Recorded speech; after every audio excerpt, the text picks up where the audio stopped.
Okay, so your GMO greetings. Yedase, we thank you for joining in with us once again. For those who are unaware, I'm Odwirafo Kwesi Ranehmata Akan Odwirafo of Akwamumana Marukati Fimudi Akwamu Nation in North America within Odwiraman, the purified nation, Afurakani people in the Western Hemisphere. So we are doing this broadcast, this live tonight. We want to go over some important information that we have published on in the past. We've expanded one of our publications, and we want to focus on a segment of the book that we published a number of years ago, which we have expanded, called Kokoba, which means warning in the Akan language. And you'll see that the front cover of the book Kokoba is right here, image for the live stream that we were promoting and so forth. And this book, Kokoba, is one of 12 books that I've included in an anthology. 12 of the books, I've published 31 books to date. We took 12 of those books, placed them in one volume in an anthology, 600-page work, Ojirasem, True Historical Anthology. We just released that last month, as a matter of fact. So it is available on our website. It's available on Amazon, but we also have it 30% discount on our website for our subscribers and followers on social media and so forth. So we're going to look at that particular book, this one of 12. This is the actual softcover version of the book, Ojirasem, True Historical Anthology. It is, as we said, 600 pages. It's in full color and so forth. And we want to check on the Kokobo book. Now, if you look on the back cover, you will see that we have all of the 12 books that are included in this volume. So it's 8.5 by 11, full color, 600 pages and so forth. So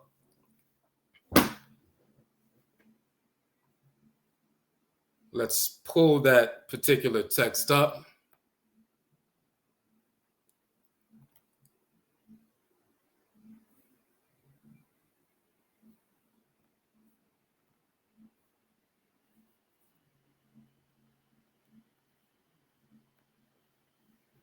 Okay, so this is the book Kokoba. So when you purchase the book, this is like the 7th book within the series.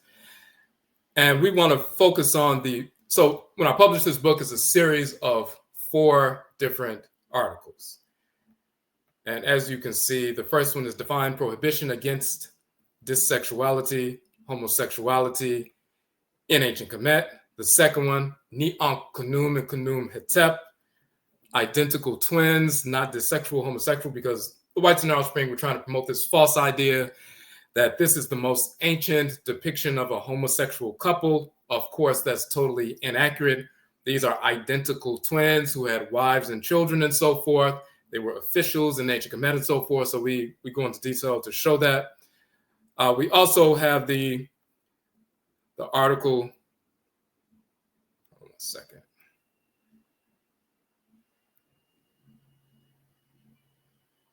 Went a little bit too far. Okay.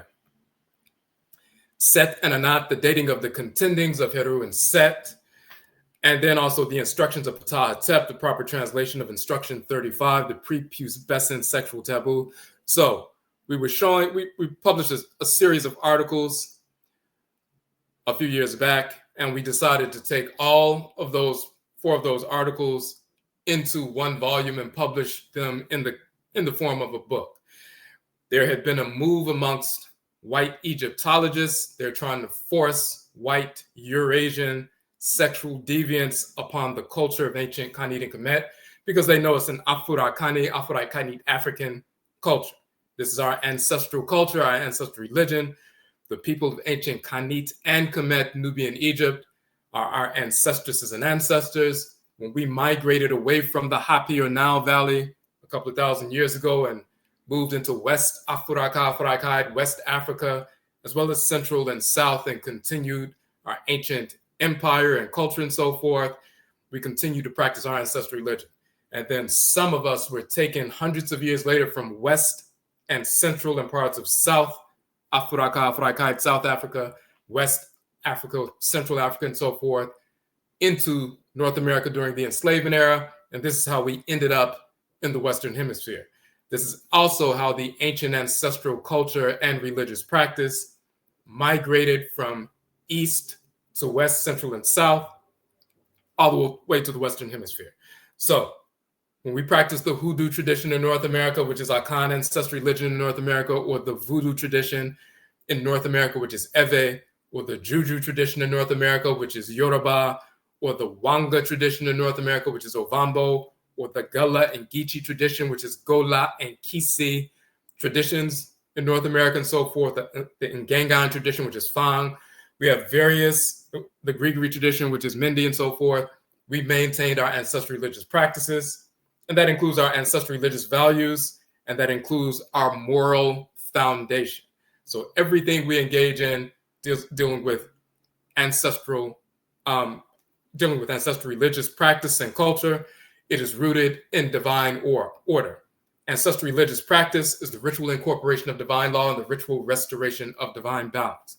That is the essence of the definition of Afurakani, Afuraitkaitnit, meaning African ancestral religion.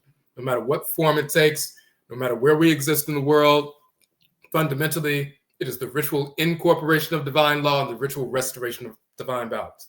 That means through ritual, we incorporate those things, objects, deeds, and entities we need to incorporate in order to align our thoughts, intentions, and actions with divine order. And through ritual, we reject those things, objects, deeds, and entities we need to reject, to repel, in order to restore balance to our thoughts, intentions, and actions, and thus realign ourselves with divine order. So the ritual incorporation of divine law and the ritual restoration of divine balance, these are the expansive and contractive poles of ancestral religion. And that includes every aspect of our behavior, the way we function in the world. Just like plant life, animal life, and mineral life, they have specific forms, they have specific functions they have to execute in creation. We have specific forms as Afurakani, Afuraitkaitnit people, African Black people. Some of us have a fiery disposition. We're children of fiery divinities. Some of us have a watery or cool disposition. We're children of water divinities. Some of us have an earthy disposition. We're children of earth divinities. Some of us atmospheric divinities, and so forth. We have those temperaments that reflect fire, water, earth, air, and different gradients in between. We have a specific function, specific form to execute in the great divine body.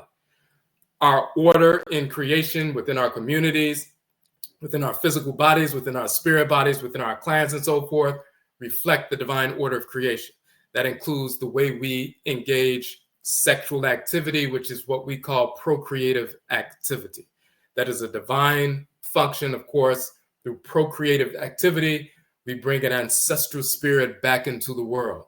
Through copulation with our spouse, we bring one of our great ancestresses or ancestors back into the world. So that's a sacred divine process. We do not pollute that process with Eurocentric or Eurasian forms of sexual deviance. That includes what we call dissexuality or homosexuality. We use the term dissexuality because it's more proper and fitting as a definition. If you have disorder, that means order is not present because dis means not. You have dissexuality, that means sexuality in the true sense is not present. It is a perversion of what sexuality actually is. It is non-Black individuals, the whites and their offspring, who promoted the false idea that sexual deviance is natural and normal. That is their culture because they are the culture of disorder. That is not our culture. So let's look into the text to prove that.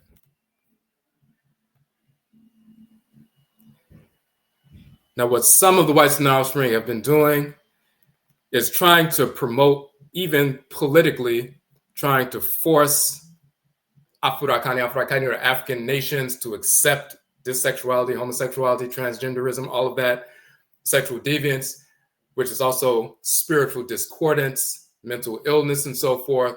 They want to force that on the population to disrupt the population. And if they don't comply, they will cut off funding to these nations. And some nations are saying, okay, we'll cut off the funding then because we don't care. That's not part of our culture. It never has been and never will be, and it's not part of us as Afurakani, Afuraitkaitnit people. We are not a self-destructive, spiritually discordant, sexually deviant people. That is the nature of the whites and their offspring, which includes white Europeans, white Asians, white Hindus, white Arabs, white pseudo-Native Americans, white Hispanics, and so forth. Non-Black people is what we include in that term, the whites and their offspring. They are not us physically, genetically, nor spiritually. We are totally different physically, genetically, and spiritually, and that is a good thing. So, but what they have done is try to force that into our culture. And when we say it's not part of our culture, they have put forth this false narrative that in ancient, quote unquote, African culture, we didn't have a prohibition against that. It only came with Europeans and Christianity and Islam and Puritanism. And before that, gender fluidity was part of ancient African culture, which is a 100% fraud. That's a lie. And to prove that, and that was a way for them to try to force, sexual deviance on our culture. And so they use their, anthropologists and linguists and so forth to put forth this false narrative and pseudo scholarship. And some of our people even began to accept that nonsense. We use the same approach with regard to scholarship to actually disprove everything they've said. So they tried to prove the most ancient expression or, teaching of acceptance of homosexuality. They tried to use the ancient texts of ancient Kamit. The most ancient religious compositions yet unearthed in the world are the Meru texts, the so-called pyramid texts. And then the following coffin texts of ancient Kamit, Egypt, the texts of papyri and so forth reflect the same values and cosmology you find in the ancient Meru or pyramid texts. So they tried to use our ancient texts, mistranslate them to try to say we were embracing dissexuality, homosexuality. We showed the actual text with the actual translations to prove that we were totally against it from the beginning. And we start off with the divine prohibition against dissexuality, homosexuality, and Kamit. That's why we have that as the first article. So,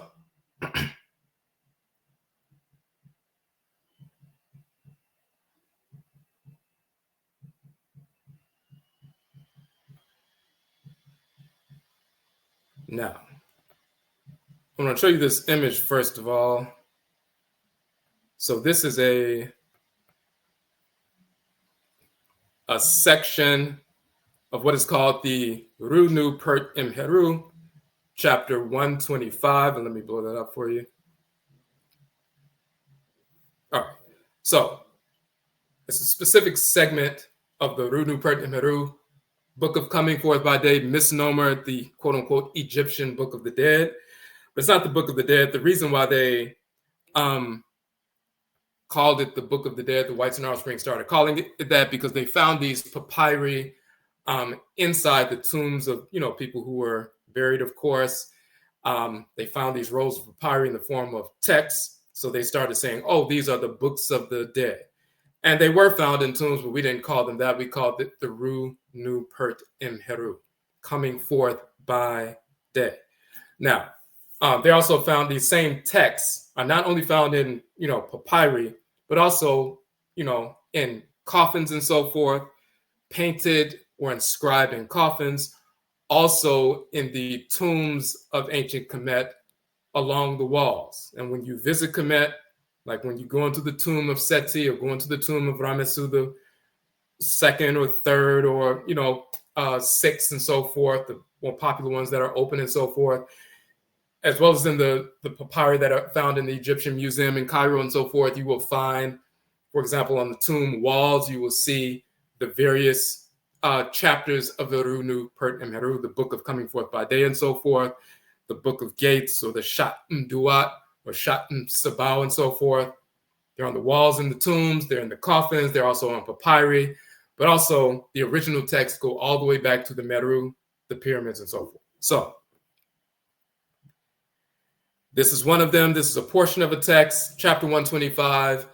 And you see a number of deities sitting here. This section is called often the 42 enunciations of Ma'at. Sometimes people say the 42 laws of Ma'at or the 42 declarations of innocence. In reality, it's 42 deities. And you see them seated here. And these texts were read or chanted. So when the spirit transitions and the spirit separates from the body, and we inter the body and so forth, the body is mummified and buried, sacred prayers are, put forward. Through ritual invocation, we evoke the ancestral spirit so we can assist that spirit to make a smooth transition to the ancestral realm. So that spirit won't be suffering and depressed and angry and hanging around the place that they were murdered or hanging around the place that they died and harassing the living. So if they died in a home upstairs and so forth, 40 days later after the funeral and so forth, someone goes upstairs and they see the spirit of the person still moving around or causing problems, or they're affecting the person's dreams or affecting their decisions or making their physical and spirit body feel heavy, and they're feeling depressed and weighted down and so forth, and feeling anxious and, a number of things going on in their head. We don't want these earthbound spirits who are depressed, angry, upset, misguided, full of anxiety hanging around. We have ritual practices to assist them to make a smooth transition so they can dwell with the pristine community of our ancestresses and ancestors for the next couple of hundred years until it's time for them to reincarnate. So part of that process is evoking the ancestral spirit, but also invoking the forces in nature that govern specific aspects of creation to assist that spirit to align his or her spirit with the forces in nature, the embodiments of divine order, so they can realign themselves, recalibrate, quote unquote, detox, ground themselves, become acclimated to this new condition as an ancestral spirit in the spirit realm. You're no longer going to be living amongst your family. You have a new condition now. Your spirit is separated from the body. You are now in the ancestral realm. Sometimes you periodically will go to your grandchildren, great-grandchildren, when they pour libation for you or engage in ritual prayer in your spirit, you'll go and connect with them, and you'll connect with them in dreams, or when they're doing a ritual, if they're meditating or they're pouring libation or they're engaged in ritual song or ritual drumming, spirit possession takes place. You may visit them at that particular time, but most of your time you're going to spend in the ancestral realm. Just like most of the time for us, we're focused in the physical realm. Every now and then we'll leave the physical realm spiritually through meditation, through ritual song, ritual dance, ritual chant, ritual movement, and we'll connect, our spirits with the ancestral spirits and commune with them. But then we spend most of our time focused on what's happening physically in the physical world. In the Akan tradition, there's a proverb saying that if you want to know what the ancestral realm is like, consider the dream state. Because when you dream, your body is laying still in a dark place, no sound, no movement, no light, but your spirit is having a number of different experiences. When you transition, your body is buried and so forth in the grave, no movement, no sound, no light, but your spirit is having, experiences.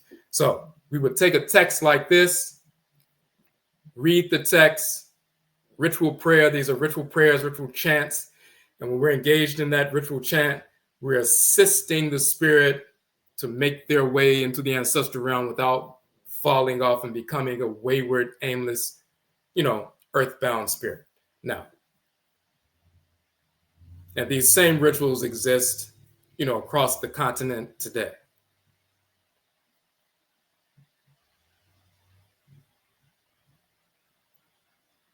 Now, as you see here, we say chapter 125, plate 31. This particular papyrus is the papyrus of an individual named Ani or Anui, who transitioned, was found in his, tomb and so forth. Now, we say now this is critical, in order to live in harmony and perpetuity after death in the ancestral realm, as well as during life in the physical realm, the Afurakani, Afuraitkaitnit African Black individual must ritually invoke the 42 Ntoru, which is the ancient Kamit term for gods and goddesses, spirit forces that animate creation, the spiritual forces that animate the sun, moon, earth mother, oceans, rivers, streams, mountains, planets, black substance of space, the spiritual energy that animates, the physical creation, the embodiments of divine order. We must align with these specific 42 who are judges of Ma'ah and Ma'at, a divine law and balance. So there are 42 divinities. Let me scroll back up so you can see that image.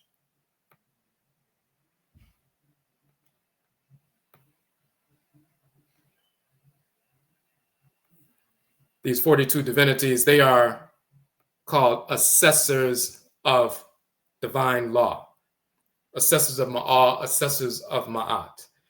Now, there are 42 divinities, and when you see the whole, piece, it is actually, in fact, let me pull up a quick image so you can see the full.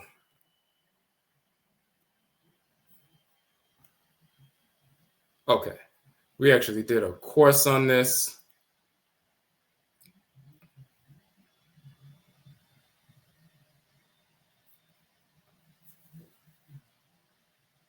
So let me take this down. I want to show you the full image in the papyrus so you can see the entire set of divinities.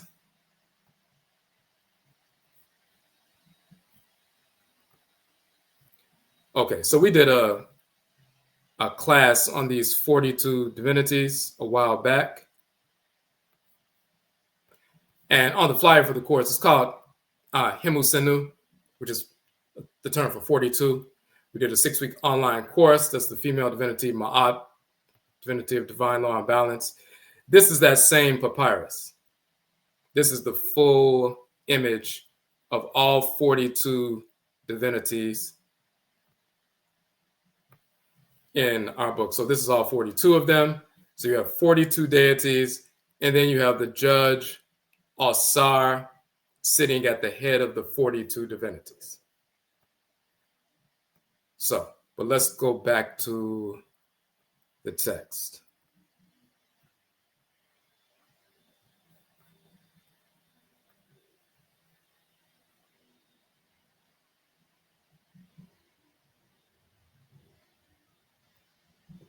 Hold on a second.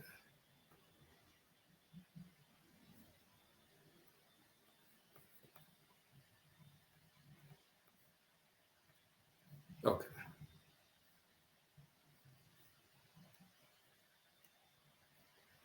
Hold on 1 second. It's not allowing me to do it. Let me go back out and go back in right quick.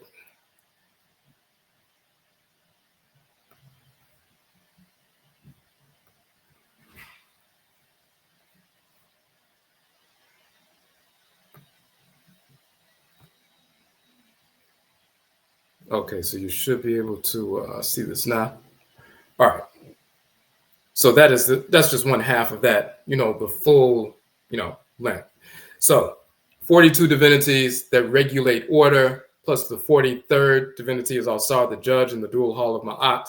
Now, one thing that we point out in the class, none of the Egyptologists understood why there were 42 plus the judge, which makes 43. They did understand that ancient Kemet was divided up into 42 sepatu, so-called nomes, which is administrative divisions similar to the United States' 50 states. Well, in Kemet, there were 42 administrative divisions. Each one had a sacred, shrine and a divinity governing that region of the country and so forth.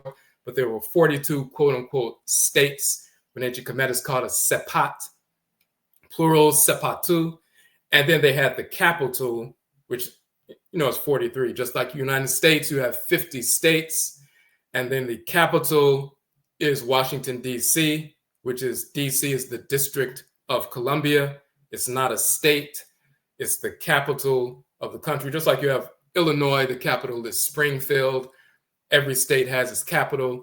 Well, the capital of the entire country is the District of Columbia. They didn't want to have one state that was also, the capital for the country because it would put too much, bias towards that state. So they have one capital that's representative of the capital of the country federally.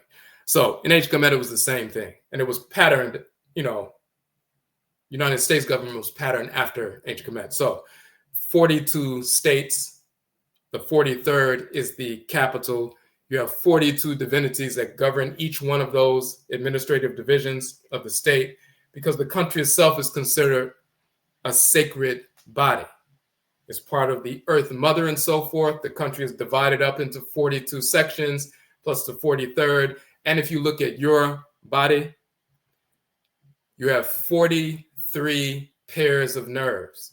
And those 43 pairs of nerves, when the signals are sent from the brain through the nervous system and so forth, those 43 pairs of nerves are carrying messages back and forth from the organs, glands, systems to the brain and back. So those 43 pairs of nerves regulate order in your entire body. Without those 43 pairs of nerves, your body is not functioning properly.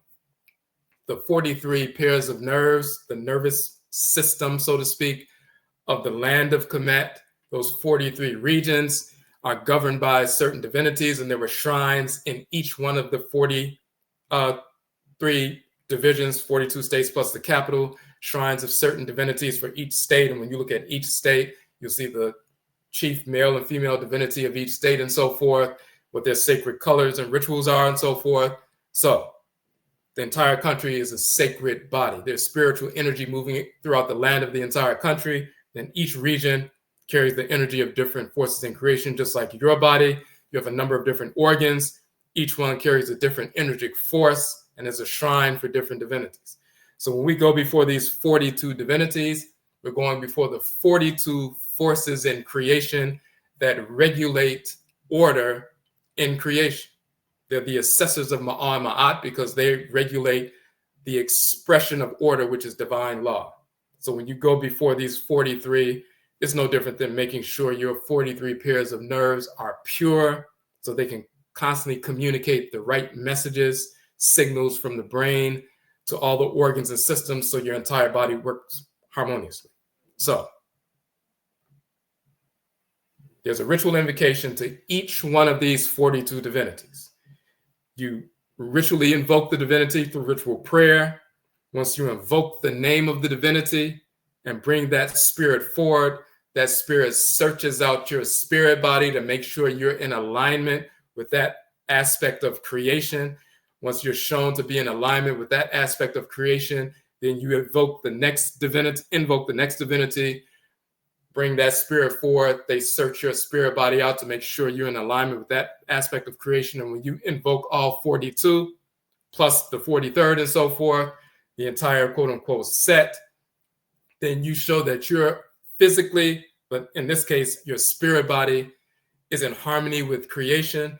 And now that you have a purified spirit body and it's proven that you have a purified spirit body, then you can move into the realm of the ancestresses and ancestors where your great-great-great-grandmothers and grandfathers are dwelling and communing and live with them in a peaceful, harmonious existence as an ancestor or ancestress until it's time for you to reincarnate through one of your descendants into your clan.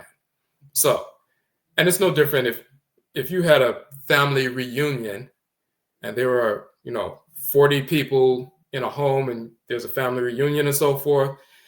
And then one of the family members who was known to be addicted to drugs and so forth was trying to come and enter into the space.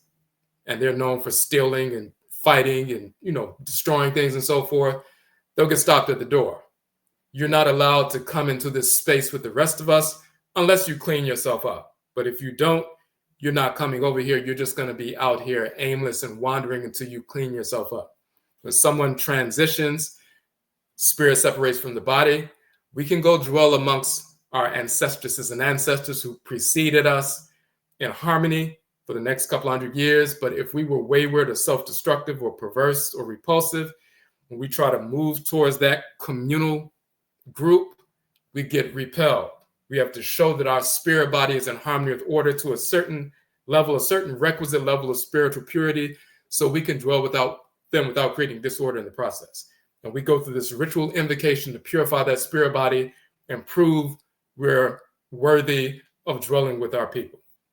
So,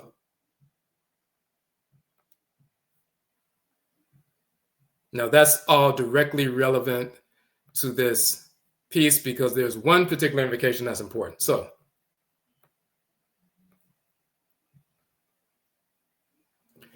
we said, in order to live in harmony and perpetuity after death in the ancestral realm, as well as during life in the physical realm. So we do it in the ancestral realm, but we also do it here in the physical world. The Afuraitkaitnit Black individual, African Black individual, must ritually invoke the 42 divinities, Ntoru, who are judges of Ma'an Ma'at, divine law, in order to harmonize with the energy of the Ntoru, the spirit forces of creation, the embodiments of divine order in creation. Their energy is invoked. So that's the first thing. You invoke them. Invoke to vocalize, ritual invocation, spirit, ritual prayer, ritual chant, ritual song, and so forth. So their energy is invoked through that ritual process, reading from the text or through memory and so forth. Once the energy is invoked or called, and that spirit comes forward, their energy can be internalized, infused, and replenished within the individual. Like a drop of water fusing with a river, harmonizing with this greater force body of water in nature, so does the Afuraitkaitnit African individual fuse his or her energy with the energy of the spirit force in nature that he or she is invoking ritually. This opens the way for one to align himself or herself with the divine order of creation. Now, so that's what we were just explaining. So, same thing happens in Akan tradition. We're invoking Awusi, the Abosom deity Awusi, or the deity Benna, or the deity Ajua, and so forth. In Yoruba, they invoke the Orisha Oshun, or Orisha Obatala, or Orisha Ogun, and so forth. When someone transitions, invoking certain divinities to purify themselves, realign the spirit of the person so they can move into the ancestral realm harmoniously. Now, we say in the process of accepting, receiving the infusion of energy, divinely ordered energy of the divinities, the individual must reject perversity, disordered energy, which can manifest as a result of disordered thoughts, intentions, and or actions. The individual thus invokes, which means accepts, the energy of the forces and nature of divine order, and rejects, repels disorder. So that is critical. So we said ancestral religion is the ritual incorporation of divine law and the ritual restoration of divine balance. Expansion and contraction. When you breathe in, you expand your lungs, you take in oxygen, you take in air and so forth. You need that oxygen to purify your blood and vitalize you and so forth. But you're also taking in some bacteria, you're taking in some toxins, you're taking in things that don't, belong in your body, but you have an immune system, and your immune system will isolate those impurities, destroy them, and repel them from the body. So you'll breathe in and you'll take in the oxygen and the energy that you need. That's inhalation, that's expansion. But then you also have rejection, repulsion. You breathe out. You breathe in oxygen, you breathe out, carbon dioxide. When you consume food, you take in food, that's expansion. You're breathing in, you're accepting, you're receiving. You take the nutrients, vitamins and minerals and everything you need from the food. But then you also, that's consumption, but then you also engage in elimination through your, excretory system. So through the small intestine and large intestine and so forth, you repel the waste. You consume the food, that's expansion. You eliminate the waste, that's contraction. Expansion and contraction are the dynamics of life. You receive the energy of the forces in nature. You align yourself with that. That's acceptance, receiving, and then you reject or you repel or repulse disordered, perverse energy. And that's what's happening in this text.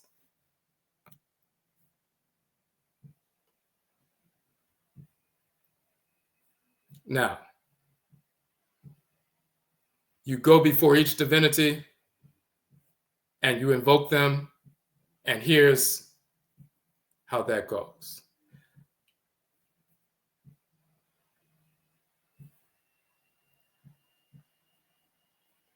Let me expand this a little bit so you can see it better. All right.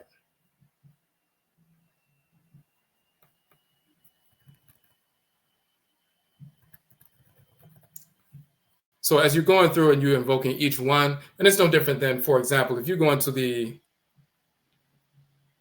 the home of someone practicing the Yoruba tradition and they have the Orisha, that's the Yoruba term for deities and so forth. You walk in someone's home, you say, hey, how you doing? And they invite you in. What you see at the front door is the Ajogun. So they'll have Elegba, which is Eshu, Ogun, and Oshosi. And you'll see a little stone sometimes with little cowrie shells for eyes. You'll see a little iron pot with some iron spikes sometimes and so forth. You may even see a little metal piece that looks like it has a bow and arrow or a rooster and so forth. You see these are shrines for these three warrior divinities, Eshu, Ogun, and Oshosi. They're right at the front door. And they'll say, salute the spirit that dwells in these shrines. So right at the front door, the first thing you do is remove your shoes and you will, salute the spirit that's dwelling in these physical shrines. Then you go into the person's home. They may have their Ojubo or their ancestral shrine for their Egungun and so forth, their Ancestresses and Ancestors. You will salute that. If they have a shrine for an Orisha, you will salute that as well. And then you sit down and talk with the person and visit and everything else. You come into the home of an Akan person like myself, who practices Akan ancestry religion in North America. Akan ancestry religion of Ghana and Ivory Coast is the Hoodoo tradition. You come in the home, you remove your shoes and so forth. You see the Nkomre, the Nsama Nkomre, the ancestral shrine, and you salute that. You see the Abosom Komre, the shrine for the deities. The Abosom is the term for deities, goddesses, and gods in the Akan tradition. You salute these divinities as well. And then you sit down and communicate and watch television or do whatever you would normally do. It's no different than if you had, someone's great grandparents sitting in the room and you came in to visit. You don't just sit down and start talking to your friend. You salute with respect the elders and eldresses who are in the room first, and then you go about your business. So, and we do that on a regular basis. We're accustomed to, every time we come into a space, whether it's someone's home or when we're having a ritual in a sacred space, we go before each one of the shrines of the divinities. We go before each one. We invoke and salute that divinity, walk over to the next shrine, invoke, salute that divinity, align our spirits with them, go to the next shrine, invoke that divinity. We do that from the time we're children through adulthood, elderhood, eldershood, until we transition. So when we transition and we do the same thing, we go before each one of these 42 divinities, invoke them ritually, infuse their energy, align our spirits with them, reject any perversity within our spirits, and then move to the next one. We've been doing that all of our lives. That keeps us in alignment when we're here on Earth. When we do that periodically, like for example, every 42 days in Akan culture, there's a sacred ancestral Sunday called a Kwesiadai or a Wusiadai, sacred ancestral observance every 6 weeks and so forth. There are certain rituals that are performed. We go through that 42-day process, same thing that we were doing in Ancient Kamit. So one of those deities is the one we focus on right here because it's central to the topic. This deity is called Kererti. And let's read the piece.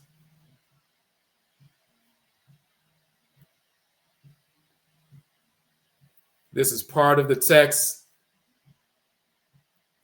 And this is the particular one right here that we just, zoomed out on it, pulled it out of the text because that's the specific one we wanted to read. But it's actually, let me point this out for you.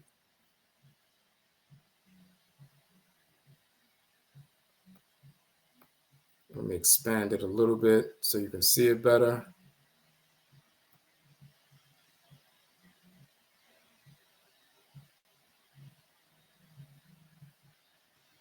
Okay.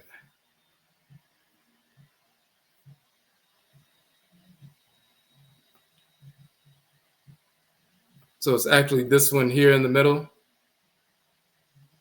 And we just pulled this one out so you can see it more clearly. So we can read from it is that one. But what does that one say? This is the actual text as shown, and we just laid it out.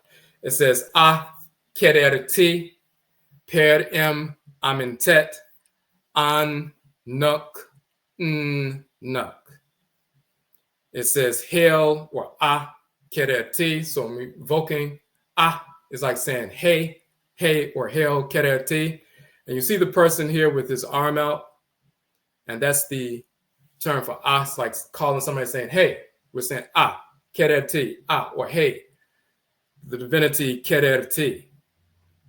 Per amintet, the one who comes forth from Amintet. And Amintet is a term from the West. So querer ti is a specific divinity. He's known as the one who comes forth from the West, the sacred Western region. Then it says an nuk nuk. An means not. And you see the two arms with the two hands like this, meaning not, no, not, And even in English, that was maintained. So the term non or none always means not. Even like you say undo something, it's no longer going to be done. Un or non or no or noon and so forth. An in ancient Kamit with the two hands going like this means not or non. An, that's this symbol here. Nuk, nuk. Now let's expand that up a little bit.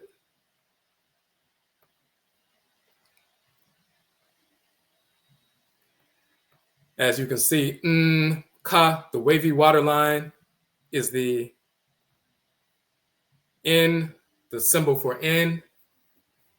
Up, down, up, down, up, down is the wavy water line and so forth, rippling water. If you cut that into the up, down, and up, and you cut the rest off, you just have one line going up, one line going down, one line going up. That's the n sound. And that is, of course, where the letter N in English comes from.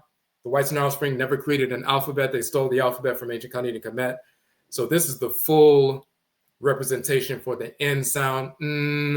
If you cut off most of it, just the first part of it is the uppercase N in English. But that's the And this little bowl with the lip at the end is the K sound. So that's ka. So it's nuk, nuk.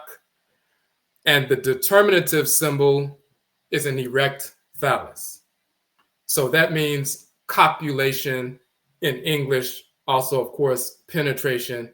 So nuk means to copulate or to penetrate and so forth. So the individual is invoking the deity querer ti, the one who comes forth from the West. And what does the individual want to say to querer ti? He says, not, nuk, nuk. Not have I nuk, or copulated with a copulator, or penetrated a penetrator. I have not engaged in nuk, or same-sex activity. You cannot pass through these different divinities, forces in nature. You can't pass the test and go before the judge Alsar, then be accepted in the ancestral realm, unless you can show the divinity querer ti, who governs a specific aspect of creation, the sacred caverns and so forth. You must be able to show that I have not penetrated a penetrator or engaged in same-sex, quote unquote, or dissexuality, homosexuality, haven't engaged in that kind of activity. If I had engaged in that kind of activity, that will disqualify me from divine order, and therefore I will not be accepted in the pristine community of the Ancestresses and Ancestors. I've disqualified myself, and now I am repulsed. No different than so when you go through all the 42, some of them say, I have not stolen, I have not murdered someone, meaning I haven't killed someone without a just cause. Killing someone in self-defense is accepted by the divinities. is encouraged by the divinities. But killing someone out of harmony with order, just murdering someone because you don't like, the way they look or something, or you wanted to steal their wife or something like that, that's against divine order. So you have to prove when you go before certain deities, I have not killed someone without just cause. I have not stolen. I have not, engaged in, adultery. I have not stolen offerings from the shrines of the divinities. There are 42 different statements you must make, 42 aspects of ritual behavior that are governed because they govern the full facet of, activity in life. You have to go before 42 divinities, plus the judge, which is 43, that governs the 43 aspects of creation, just like all 43 pairs of nerves govern your entire body and so forth. You have to show that every aspect of creation that they govern, you were living in harmony with that aspect of creation. And once you get through the entire 43 set, then you're pure. Your body is proven to be pure because the forces of nature searched you out, and now you're accepted. No different than someone, as we said, if it was somebody who was hooked on drugs and so forth, and they're trying to break into the family reunion, you have to show that, okay, I know you used to be on heroin, used to be stealing and attacking people, and, you're trying to kill people and everything. Are you clean now? Let me see. And people will come out to see if this person is balanced. And if they see that they've purified themselves, they're like, okay, well, you can come in. But if you are still on that, absolutely not. And that's just a sort of, it's not exactly the same, but it's a similar kind of example. So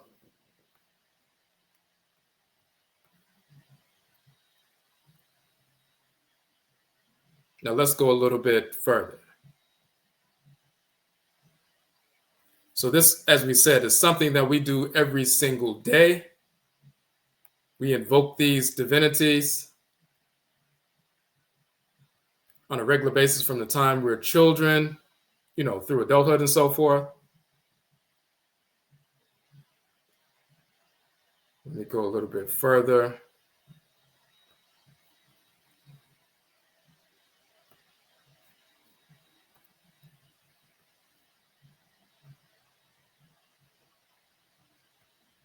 Okay. So we even go a little bit further because Egyptologists, this is something they don't understand. So Kerti or Kererti, the two caverns in the first cataract out of which the Nile was believed to rise.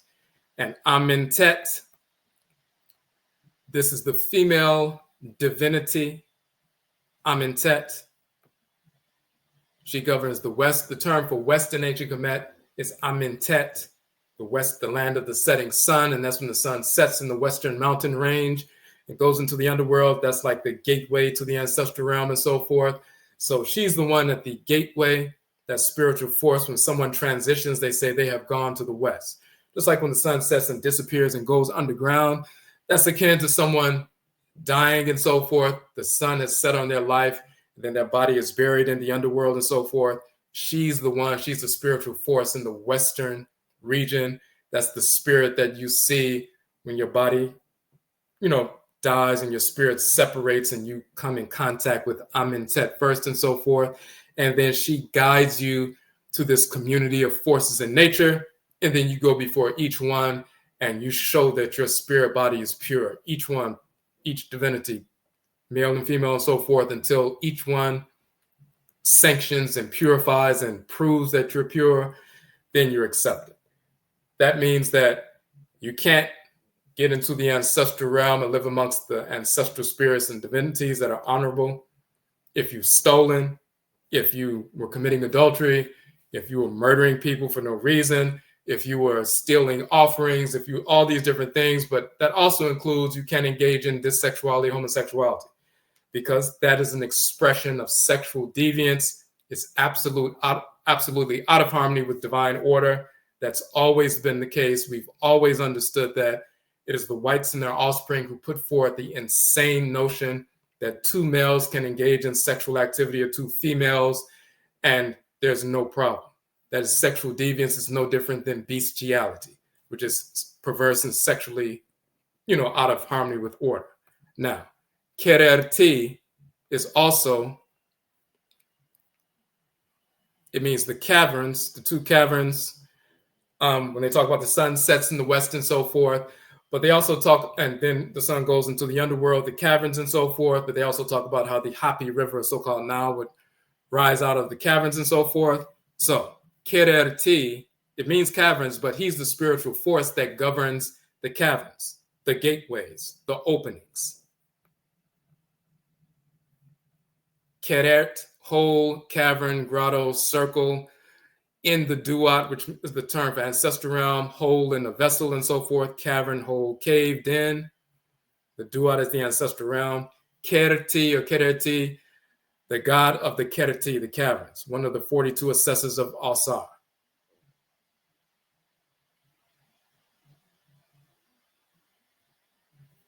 Now, this particular image is the female divinity Nut, and you will see her bent over the earth. So when you see the sky at nighttime, you see the dark sky and all the stars in the sky and so forth, and it's like a canopy bent over the earth and so forth. They'll show that as the female divinity Nut. She's the spiritual force that is permeating the atmosphere that surrounds the planet Earth. So the atmosphere itself is a feminine force that we call Nut. And when they show her bent over the earth with the stars all in her body, and her body is dark and so forth with stars in the body, she is the spiritual force animating the atmosphere. As you can see here, it shows near her womb, the sun shining and so forth. And then by her face, you see the solar disk as well. So what they're showing here is that in the morning, her womb is in the east, and she gives birth to the sun. So when the sun comes out from the underworld and so forth, that's like a baby being born, and they say Nut has given birth to the sun, and she births the sun. And the sun sails across the sky, sets in the west, and then they say Nut swallows the sun, and then it goes into the underworld. So when she swallows the sun in the evening, on the western horizon, but then she gives birth to the sun, the Afurakani, in the eastern horizon. When she swallows the sun, that's an opening, that's a cavern, and it goes deep into the, inside the underworld and so forth. And then she gives birth to the sun out of the Kerert, or the cavern, which is the hole, the gateway, the opening. So her uterus and birth canal and so forth is a cavern, or a kereti, an opening, a cavern, a quote unquote hole, a sacred opening and so forth. And in order for that opening to happen, that cavern, that hole to open, and then the baby is born out and so forth, that's a sacred process. The expansion and contraction of that cavern, that hole, that opening. Let's go back to the text.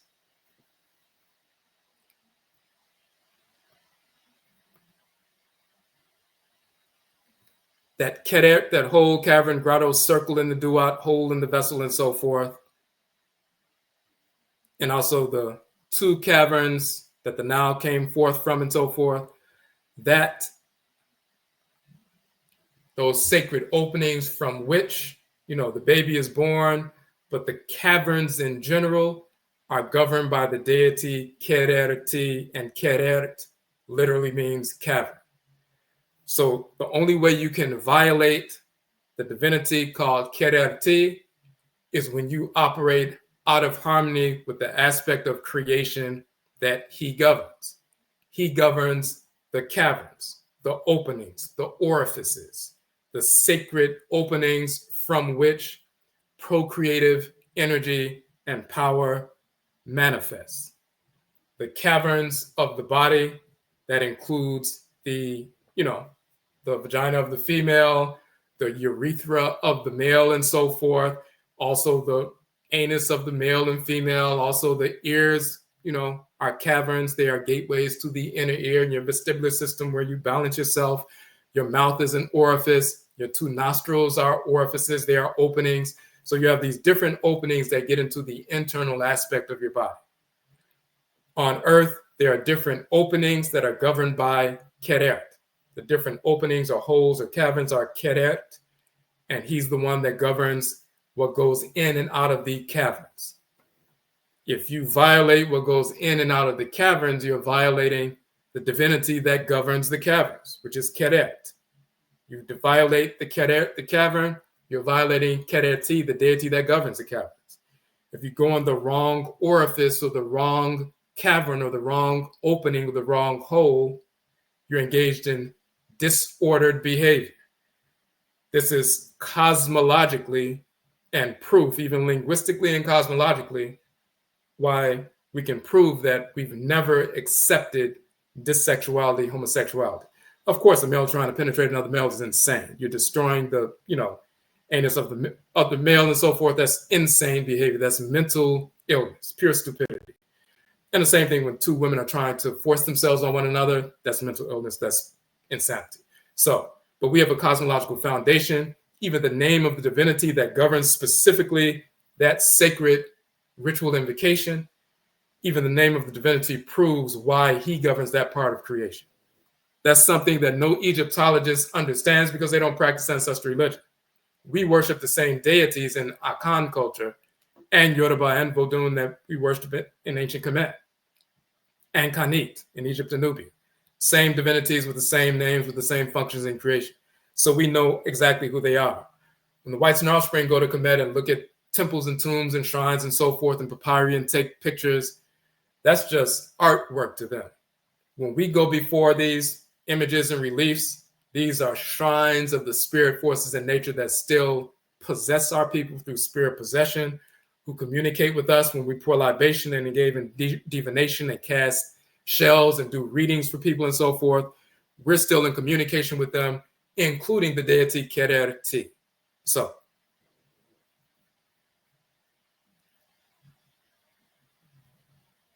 let me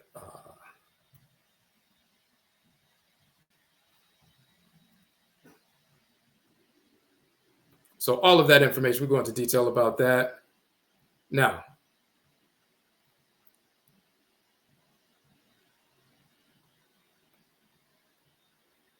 hold on 1 second.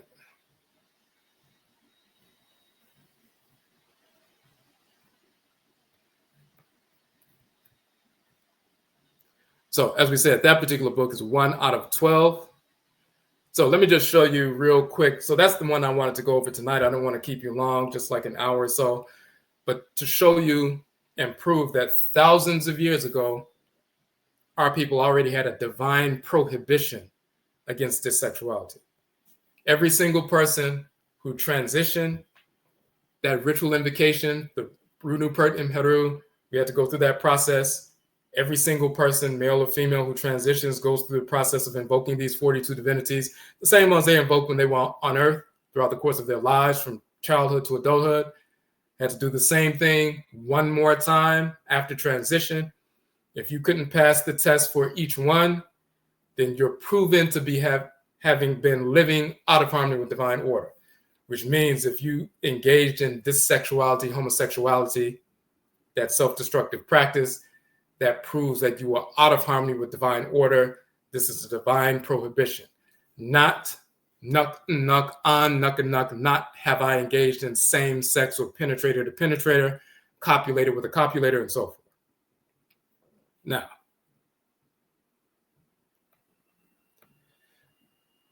so just to quickly look at the basis of the other 3 articles that are part of this book. And once again, for those who joined in a little bit late, this particular book, Kokobo, is one of 12 of the books that I put together. I published 31 books, but we took 12 of them, put them all together in one anthology. And this is the anthology here, Ojira-Sim, True Historical Anthology. So it's a 6.5-page book.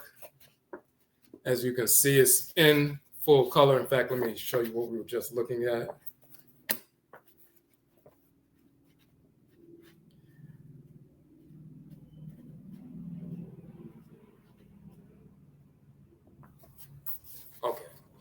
So what we were just looking at, on screen is from this part of the book.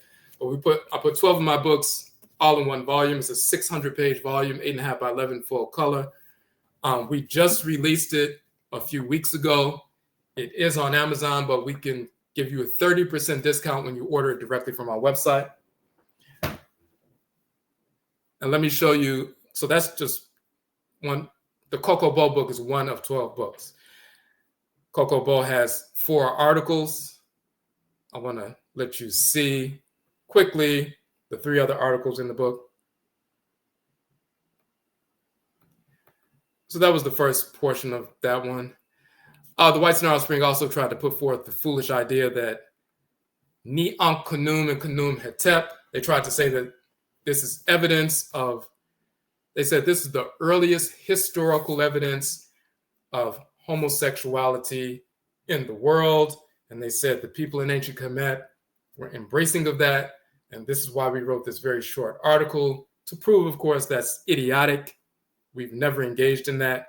So Ni Ankh Khnum and Khnum Hetep were identical twins.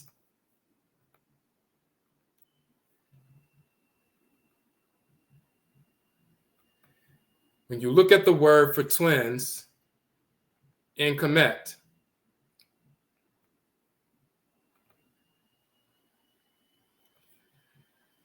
it's really spelled HTR.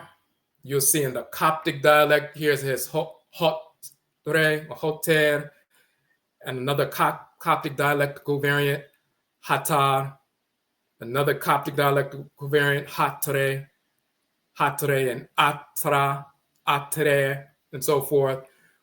It's not Heter, it's Hatar or Atar. And why do we know it's the word for twin is vocalized as Hatar or Atar? Well, partially because in the Coptic variation here is Atra or Atre, but also in the Akan language, which is directly descendant, the word for twins is Ata, Ata. That is directly derived from Hatad in ancient Kemet. And specifically, it means to join together, to yoke, to unite, to be friends or allies, to be twins.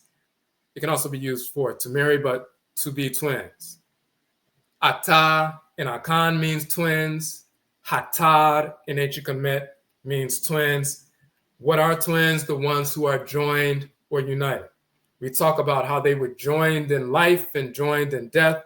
We see the twins in the womb together. They're joined together and so forth. They're yoked together. Let me expand this a little bit.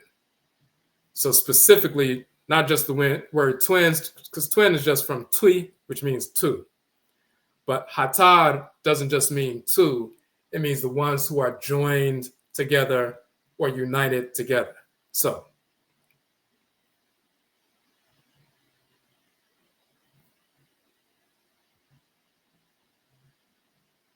let me get back down. So specifically,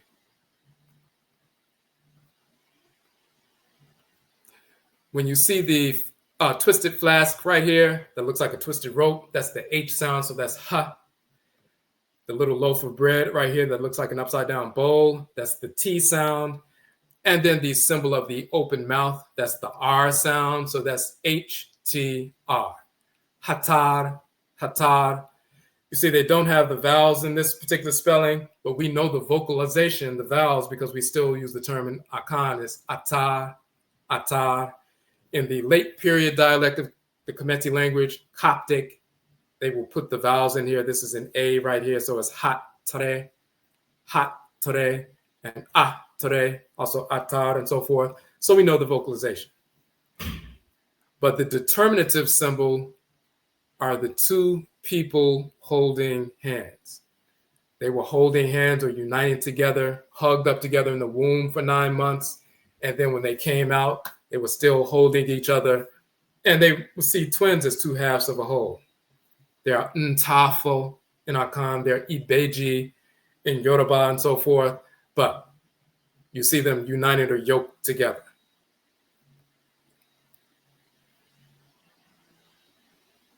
Now, let's go back up. And then you just see Hatad itself. Once again, the word for twins and the two twins, whether they're fraternal twins or identical twins or whatever, they're still yoked together in the womb and they're holding each other like this. That's the determinative symbol. Now,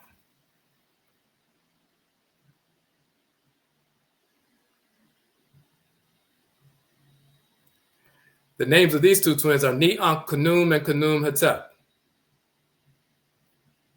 Let's go back up so you can see that. Ni-Ankh Khnum, Khnum Hetep. Of course, they're holding up each other just like they did as twin brothers when they were in the womb. So when they died, the texts in their tombs said they had, tombs, two large tombs and so forth. And the text in the tomb said they were joined together in birth and they were joined together in death. And just like they came into the world holding one another, two little babies in the womb and so forth, when they went out of the world, they hugged each other for the last time and so forth, and then they went into the ancestral realm. So this is why they're together like that. But Ni-Ankh Khnum and Khnum Hetep, 5th dynasty in Kamit. Who are they named after? The flat-horned ram divinity named Khnum, which we pronounce in Akan Kunim, the potter deity. And you'll see Kunim seated at the potter's wheel, and he's joining together the body of the person and the soul of the person. He fuses them together. So he's the force inside the body and so forth. And when there's a conception and so forth, and the zygote, and you have a little body formed with the union of sperm and ovum, and the zygote is developing the embryo and so forth. Now that the body is forming inside the womb, Khnum, that spiritual force, will take the soul of the person and fuse it together with the body. And now the body has the soul inside of it and so forth. So he's a spiritual force that's conjoining the body and the soul inside the womb of the mother. That's that force in the womb. And you see the soul and the body, the Ka and the Kat, or the Kayat and the Kat, are identical twins. The soul is identical to the body. It's the spirit form of the body. So Khunim is known as a patron deity of twins because he fuses together the twin spirit force, the soul, the Ka, with the body, and they are identical.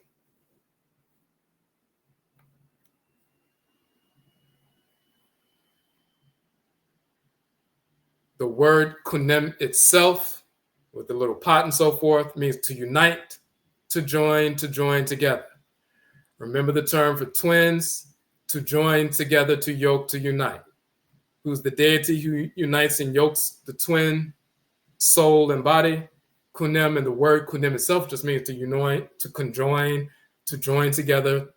And therefore, the name of the deity itself, proper noun, is the conjoiner, the uniter, the potter, Khunim, the flat-horned ram god, creator, really fashioner and conjoiner of the universe. Not the creator of the universe, that's Ra, and the creatress is Ra'et, but the conjoiner of that which has been created is Khunim. And you see the female divinity Heket. Sometimes she has the head of a frog as an animal totem, but she is Heket.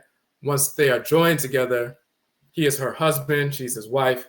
Once they're conjoined, she takes the Ankh and places the Ankh at the nose region to enliven them, to give them the quote-unquote breath of life. Ankh means life. So they work together. He fuses them together, and then she enlivens them. So, but Ni-Ankh Khnum and Khnum Hetep are twins. They are children of the twin deity. So, not only are they twins, and of course, in their tombs, they show their wives, these twins, their wives, and they show images of their wives and images of their children.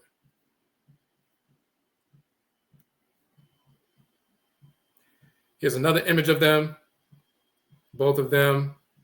And you see right down here, you see their children and so forth. But Neon Kanum, that's the one who was born first. And then Kanum Hetep.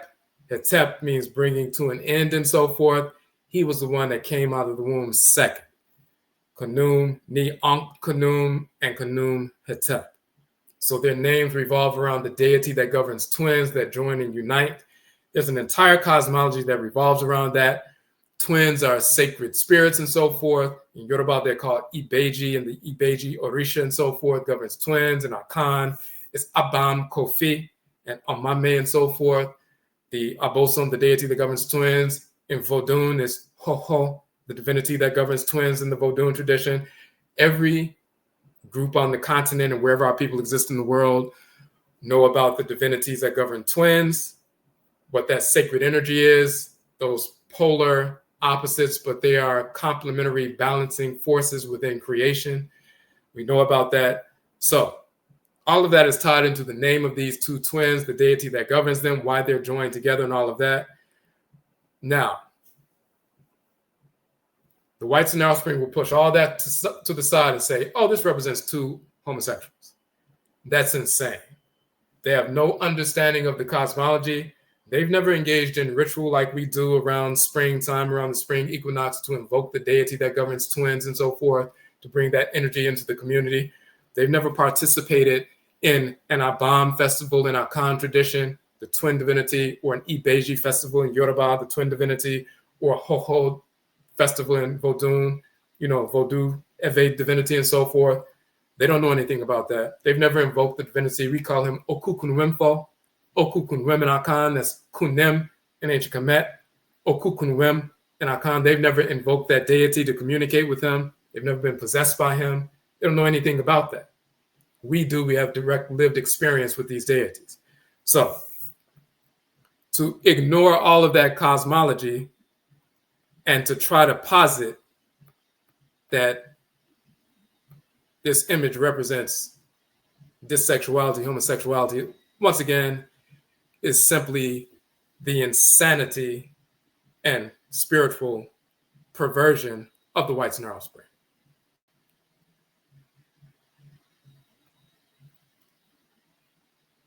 And this is why we wrote the article, because not only, of course, they're deliberately trying to misinform people, but some of our people will read the articles and books written by the whites and their offspring and assume that they're authorities on our ancestral culture. You can't be an authority on the deities of ancient Kamit and Kamit unless you can communicate with them and be possessed by them. And our people have been doing that in hoodoo and juju and voodoo and wanga and gola and kisi and traditions for hundreds of years in America, and of course, prior to that, thousands of years on the continent. The next article, Set and Anat, the dating of the contendings of Heru and Set. We wrote this article. We're not going to go through the whole thing because it's very lengthy, but just one thing to point out.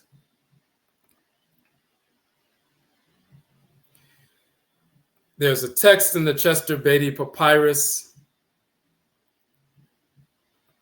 when they're talking about the fight between Heru and Set. It's a cosmological story about forces in nature and their interaction and how that impacts us in our communities and so forth.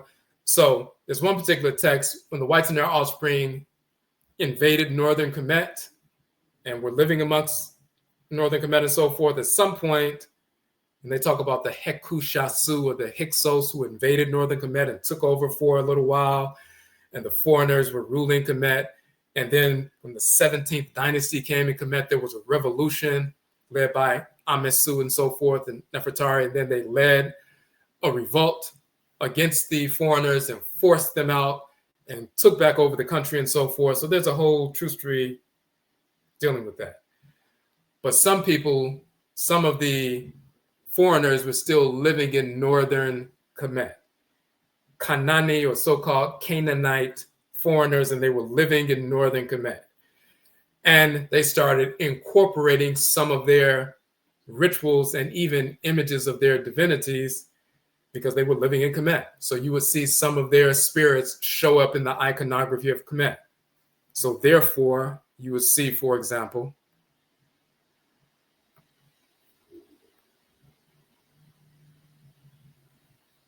you see Set in ancient Kemet. He was called Baal in the Levant and so forth. This is one representation of him with the sacred, same kind of headdress we wore in ancient Kemet. By the time the Eurasians took over, they started corrupting his image. He looks like a Kemeti divinity with a sacred hedge crown. By the time the whites and their offspring get a hold of him, now he's looking like them. They start making him look like them. Right, so you have the female divinity Anat, Canaanite or Kanani version of that divinity. In ancient Kemet, she is Neat, the warrioress, archeress divinity Neat. She's the divine weaver. In Kanani culture, she becomes Anat. So the way they talk about her is in their own expression and so forth. The original people who migrated north of Kemet into the so-called Levant in so-called Kanana, misnomer Canaan, now it's Palestine and Israel. Originally, those were Black people who migrated and continued the culture. When the Eurasians invaded, they corrupted the culture, and they started calling themselves Canaanites and so forth. And then you start seeing this mixed population, and then you start seeing Europeans, Eurasians in control, and so forth. But the original people were our people. We just migrated north and reestablished ourselves, just like some of our people migrated from Mississippi to Chicago and reestablished ourselves in the north. So Neat became Anat in the Levant, in the regions of Palestine and Israel and Canaan and so forth, Kanana. But then when the whites and their offspring took over, they started corrupting the cosmology of the divinities. They started corrupting the stories. So what's important about that is this particular text. It talks about the union of the deities Set and Anat, and they were husband and wife and so forth. And they tell this whole story about Set and Anat being husband and wife, and then Set seeing a goddess near the riverbank called the seed goddess, and he really was drawn to the seed goddess, and then he went and he forced himself on the seed goddess, and then she became impregnated and so forth. And they tell this whole story. It's actually a corruption. Now, in ancient Kemet, Set is married to the goddess Neat. So Set and Neat is the original couple. It becomes Set and Anat in the Levant, in Canaan and so forth. And then they have the story about the rape of the seed goddess, which is actually a corruption because we don't have these rape stories in our culture. That comes from Eurasians. So they inserted a rape, story in the document. But originally, you don't have Set raping the seed goddess. That didn't happen. There's a story about the divinity Het Heru, but she was not raped and so forth. So they corrupted the story. What ended up happening with the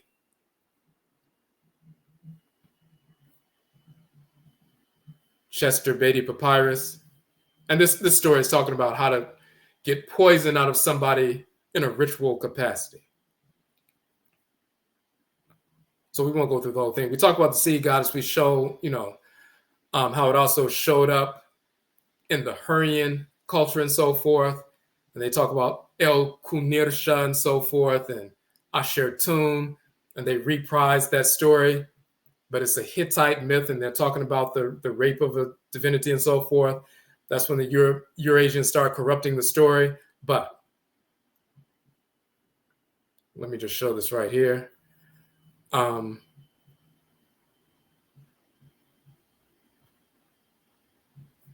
me go back up.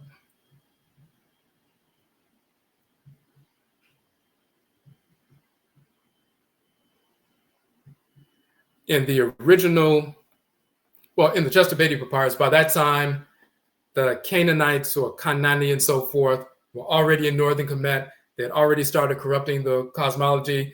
Their expressions of deities were showing up on certain stelae in northern Kemet and so forth, and even the telling of stories on certain papyri their influence was there. So instead of Neat being in the story the way it would normally be, they would stick Anat in there.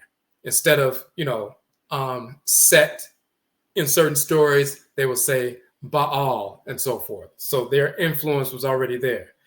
And in that particular papyrus, they talked about a story of Set sodomizing Heru. In reality, that was never part of the original story. That original story was Set trying to go after the seed goddess. The Eurasians took the seed goddess out the story, stuck Heru in there, and said Set forced himself on Heru. And there's a timestamp within the papyrus to show the foreign influence. So the White Snarl Spring tried to use that papyrus to say that, see, Set was sodomizing Heru, so that means if the deities are sodomizing each other, homosexuality must have been accepted in ancient Kamit. We prove with the actual text. We show the original story with Set married to the female goddess Anat. He sees the female divinity, the sea goddess, by the river, and he forces himself on her and so forth. And then we show the timestamp of how they took that story out. They kicked the sea goddess to the side, put Heru, the son of Alsar, and Set in that position, and then they tried to say that Set sodomized Heru. That's when the White Snarl Spring began to corrupt the culture. They also corrupted it in this fashion, which we already showed, but let's just show it again.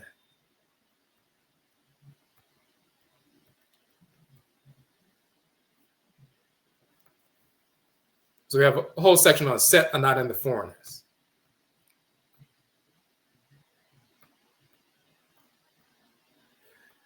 Once again, so you see, this looks like the crown of Alsar. For thousands of years, this is the way Baal was depicted. Let me expand that a little bit. Now, by the time once the Europeans take over, the Eurasians take over, now all of a sudden he has European features, he has a long curly beard and so forth, his body is different. They put themselves in so you see all that, let me make it bigger a little bit. So you see the natural form, same as Alsar and ancient Kamit, the tall white crown and so forth. And then they start making him look like a European. And then they start changing the features of the female divinities into white females. They start corrupting the culture. When they did that first. When the Persians came in and later the Greeks and Romans came in, they started changing Set into Isis.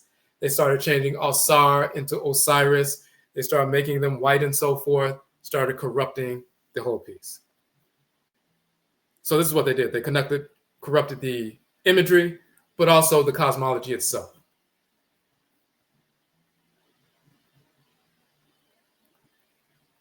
And let me just further finally.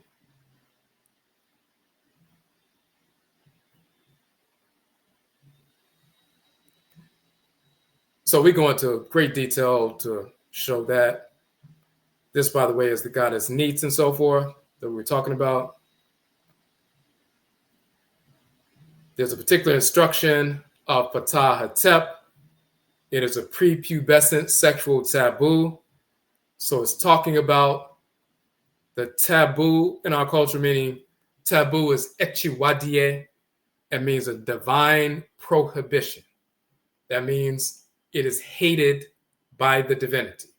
Now, we need to show that. Very important.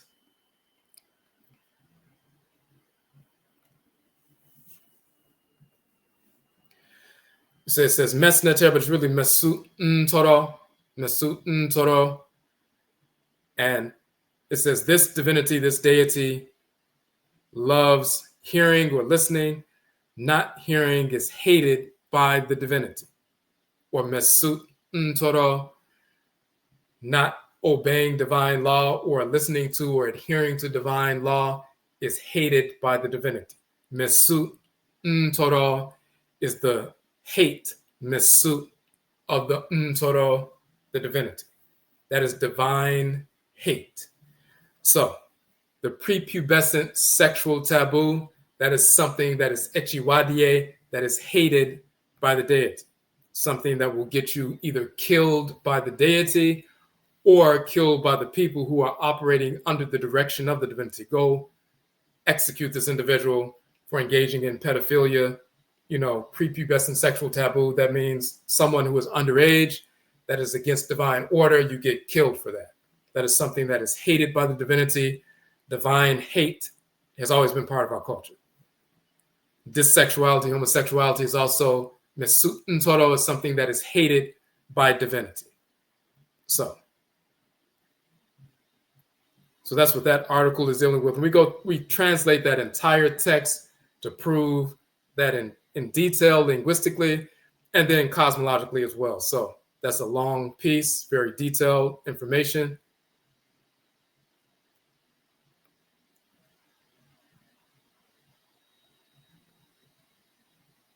Okay. So those are the 4 articles in that particular book. And once again, when you see on the back of our book, you'll see all 12 books that are included in the 600-page volume. And of course, you see, this is the Kokobo book right here. But we have Afuraitkaitnit, the origin of the term Africa. We go into detail showing that Afura is the title of the creator. Afurait is the title of the creatress. Ka means land. Kayet means land, feminine. So Afuraka is the land of the creator. Afuraitkaitnit is the land of the creatress, and so forth. We have the Kuku Tuntun, where we're showing that Jesus and Muhammad and Moses and Abraham, Isaac, Ishmael, Allah, Yahweh, Buddha, Brahman, all fictional characters who never existed of any form or of any race whatsoever. We show how those characters were manufactured. So we have a number of different books in this volume, and it is available now. So let me put the link back in the chat room. You can order the book for 30% off directly from our website. We just released it a few weeks ago.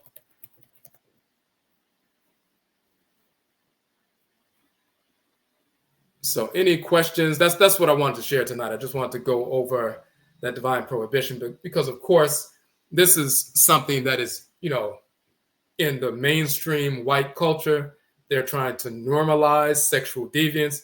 That is their ill culture, their way of life. It has never been ours. They are the whites and their offspring are sexually deviant by nature, so they always engage in that. Our people have never engaged in that because it's self-destructive. Just like pedophilia or bestiality is not part of our culture. That's all expressions of sexual deviance, spiritual discordance, mental illness, and so forth. So we had to show the ancient text to prove that, because they've been trying to, by sleight of hand, try to make people believe that in ancient times we believed in that and we accepted it, but now it's not. It's only a recent thing that we began to reject it. Now, I want to look in the chat room, make sure there weren't any questions. Okay, the Kemetic or Kemeti perspective on marriage. So it's a balance of male and female, of course. We only marry people within the Afurakani, Afuraitkaitnit meaning African Black ethnic group. Going outside of that is spiritual discordance or disorder and so forth. We also marry people within our proper age range, as we just said, no pedophilia and so forth. But even when people are grown, trying to marry someone 20 years younger than you, you're engaged in a imbalanced situation and so forth. So we understand certain life cycles, phases of life, and it's balanced to be with someone in that same, life cycle and so forth. But we have a book called Oberima Afurakani Manhood and Obatan Afuraitkaitnit Womanhood, where we talk about that as well.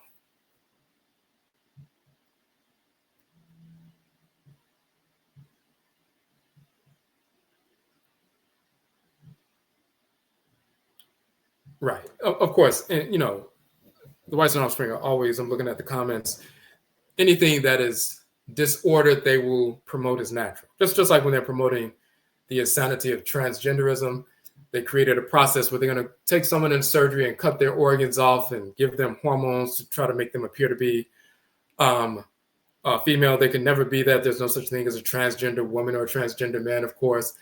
If someone got their arm cut off in a machining accident at work and so forth, that's just an injured person. If someone goes into surgery and gets their genitals cut off and so forth, that's just a person, that's just a male with an injury. That's all it is. You can take as many, drugs as you want to. You're a male that swallowed some poison. That's just, but that's the schizophrenia of the whites and their offspring, which has nothing to do with us. We are totally different from them physically, spiritually, genetically, and so forth, and that is a good thing.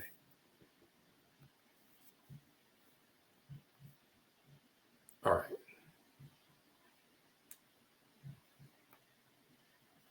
So I'll show you the, let me take this off the screen right quick, go back up.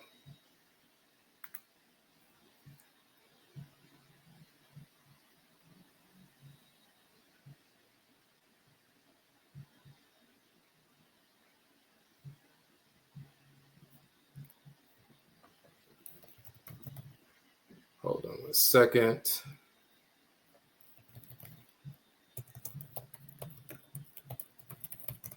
Okay, so this is,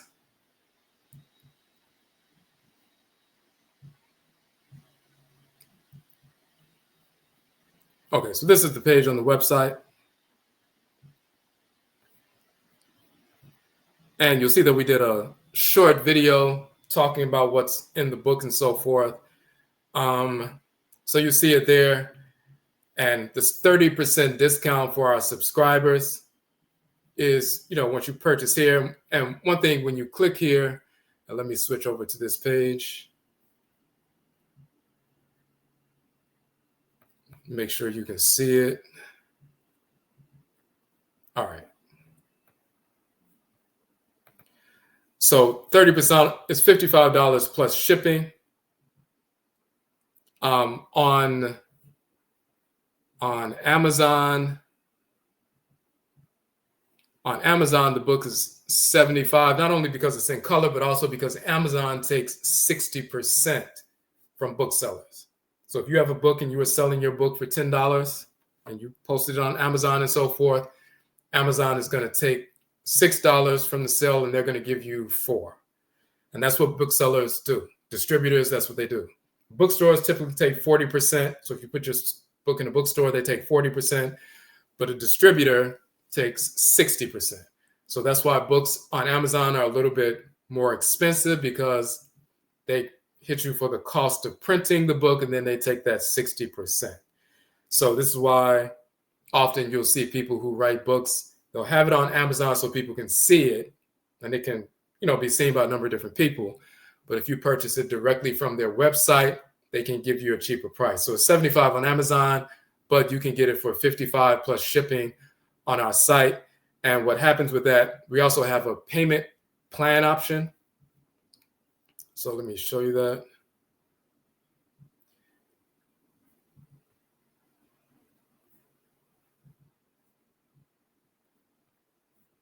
So when you check that out, and when you go to checkout, one of the options, you should be able to see it, is Afterpay.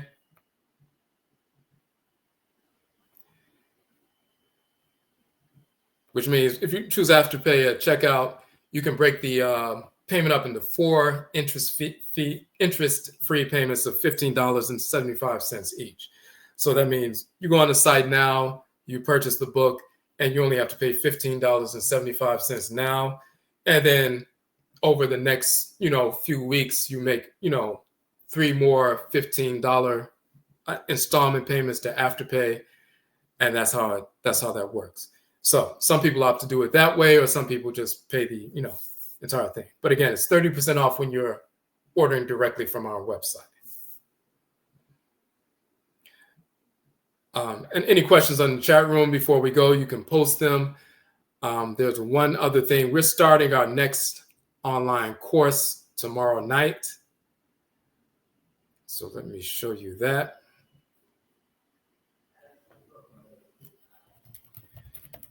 And we just did a live on this the night before last. So if you want to see the details, you can check that out. but the SUSU, meditation instructor certification. So we are certifying people to be instructors in meditation, meaning you can go to a place of business, schools, organizations. They'll pay you to conduct a half-an-hour session with their students or with their employees or their organization and so forth. Those places pay $100, $200 for a half-an-hour session. Larger corporations pay more. And this is a way for some people to have part-time, additional revenue. Some people do it full-time and so forth. But you have that credential where you're certified. It's a 4-week online course. The books are included. There's a payment plan option as well. So when you see SUSU Meditation Instructor Certification, the next class starts tomorrow night, which is Monday, March 17th. 4-week course meets every Monday at 8 p.m. online. So if you would like to register, of course, it's open to our people only, Afurakani, Afuraitkaitnit people, African Black people only. Subscribers get the discount. So you'll see it says subscriber discount on the piece, and you would click that one. But either way, whether you click that, pay the entire registration fee, or just like, with the book, there's an afterpay option there as well. So you can pay for, interest-free payments as well.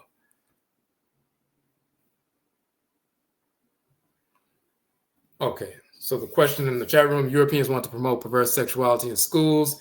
Is it for their agenda? Yes, they're trying to promote that in schools, trying to promote it in the media, in music, comedy, all over the continent of Afuraitkaitnit. It's a way to destabilize, just like it's no different than on every level. They will poison the food, genetically modified foods, poison the water supplies in our areas, poison the food supply, poison the air, of course. So it's it's become normalized for us to purchase bottled water.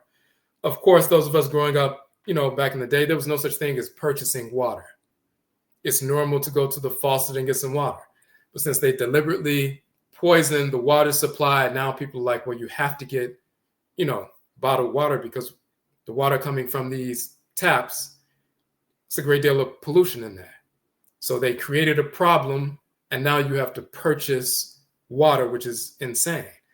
But it's become normalized. They poison the food. They're injecting cows and chickens with all kinds of hormones, and people are developing all kinds of cancers, degenerative diseases. They don't have to do that, but this is the nature of the white snarl spring. Why are they all over the world polluting the soil, polluting the air, injecting animals with, growth hormones and so forth, steroids, destroying the seeds of plants. So now plants are growing without seeds, seedless plants and so forth. And therefore the farmers, once the crop comes, to fruition and so forth and is harvested, then they have to go back every year and purchase more seeds from the owners instead of taking the seeds from the plants and replanting and keeping the cycle going. Plants don't have any seeds, the fruits don't have any seeds and so forth. So once you have the crop is harvested, you have to go back and purchase more seeds every year instead of it being a natural process. They're trying to control the food supply that way. They have genetically modified seeds. So now people are dying of, various forms of cancers from the seeds. Every aspect of life, they pollute. The same thing with marriage, the same thing with, the balance of male and female and so forth. Dissexuality they're trying to promote. All of that is their agenda. They're even moving forward with regard to pedophilia. We talked about this over 20 years ago. We've been teaching our people this for decades. They were going to move towards normalizing pedophilia. And some people didn't believe what we were saying back then. But now all you have to do is Google TED Talks and certain articles like written in the New York Times. They are putting forth this idea that pedophilia shouldn't be seen as something negative. It should be seen and recategorized as a natural sexual orientation. And they're trying to rename it. They want to call it minor attracted persons. They don't want to call people pedophiles anymore. They want to call them MAPs, minor attracted persons. So they won't be criminalizing pedophilia. They want to call it a natural sexual orientation, no different than being a heterosexual male or female. This is what the Whites and Their Offspring are promoting. They've always been on that. We were telling people this 20 years ago, and now they're coming forward and trying to push that agenda. That's who they've been for thousands of years. So we are not them.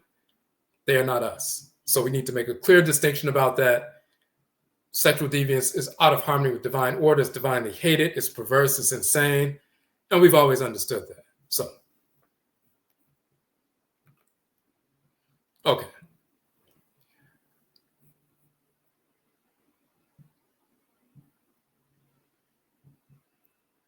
Okay, so let me really quickly. So, but the meditation instructor certification course starts tomorrow, so you can sign up for that now. We also have a component if you refer someone to the course because they want to become certified as an instructor so they can engage in entrepreneurial activity. If you refer someone, once they pay the registration fee, then we will give you a referral fee of $100 because you referred them to our course. Of course, Black people only. So all of that is laid out on the page. You'll see the video that we have with regard to that, talking about the referral fee, receive $100 today and so forth, the course referral. We did a live stream on that, so you'll see that there, explaining everything about, what we're talking